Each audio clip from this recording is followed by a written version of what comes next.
50 years ago, social workers across Ontario established a provincial association that would advocate for the profession and for social justice. It would provide members with an opportunity to share knowledge and enhance the influence of the profession. And so, the Ontario Association of Social Workers was formed. Today, we have a healthy, vibrant association. Members come from all parts of the province and all fields of social work practice. This presentation, covering our first 3 decades, provides a brief retrospective of our journey and highlights a sampling of key issues and activities in each decade. During the 1960s, Ontario experienced tremendous economic prosperity, and expansion in government funding for social work programs led to an increase in social work positions.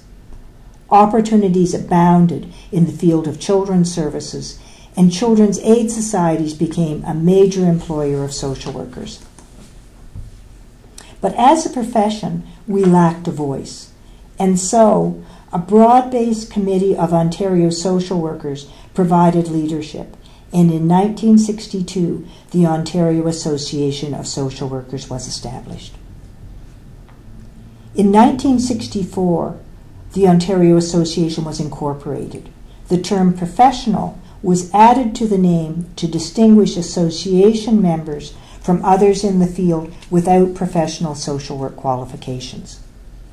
A major focus then was the lack of recognition of the academic qualifications and training of social workers by employers and the general public. By 1967, the association began the pursuit of regulation of professional practice. In the 1970s, Ontario's economy remained robust. Employment rates were high, and it was a time of expansion within publicly funded services. Within health and social services, an increasing focus was work with families. Throughout the decade, our association was actively engaged in consultations with government related to discriminatory practices affecting women in regard to fertility and reproduction, inequities in family law, and in employment practices. Recognizing the need for greater awareness of these issues within the profession, OASW participated in a task force studying the relationship of social work to the status of women. Long-standing concerns about poverty also led to our participation in an anti-poverty coalition, as rising food costs led to low-income families struggling to make ends meet. By 1978, in response to Ontario's aging population, OASW's first Committee on Aging was struck and a position paper developed. Social work, a largely female-dominated profession, was also negatively impacted by employment inequities.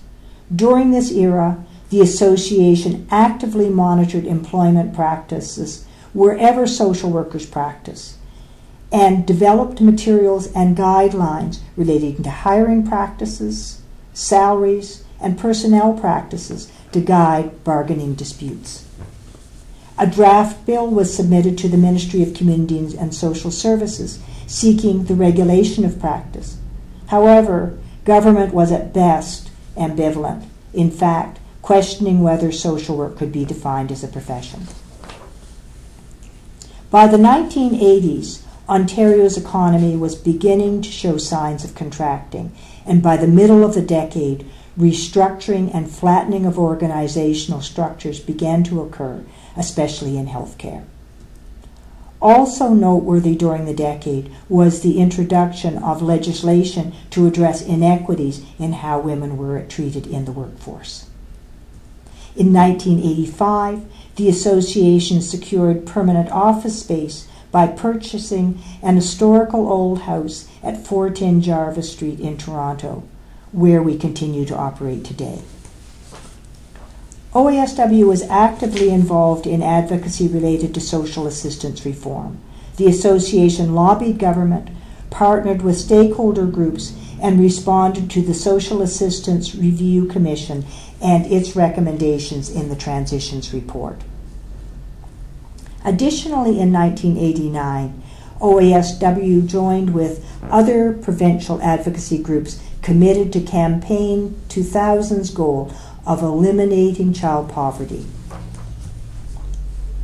Another key focus in the 80s was OASW's advocacy to address the underlying causes of violence against women and children, as well as to provide information and training for the profession. OASW developed and published a handbook on both women abuse and child abuse.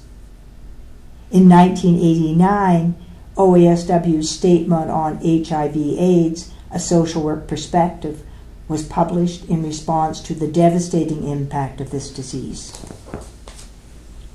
The pursuit of social work regulation was a major focus during the decade and had many components.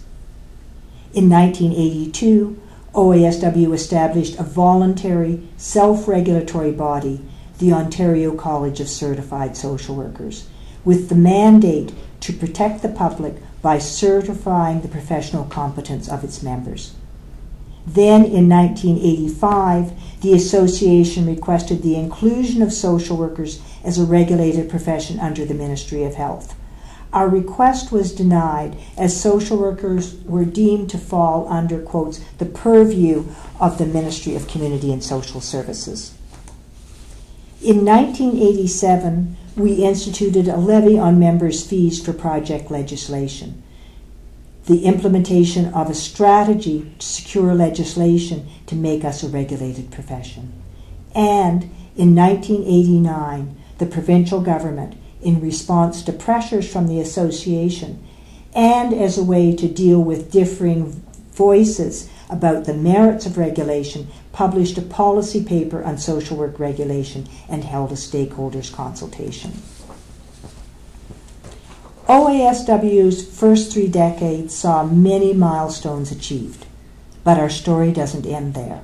The next 20 years were just as eventful. To learn more, please view the second presentation tracing our 50-year journey.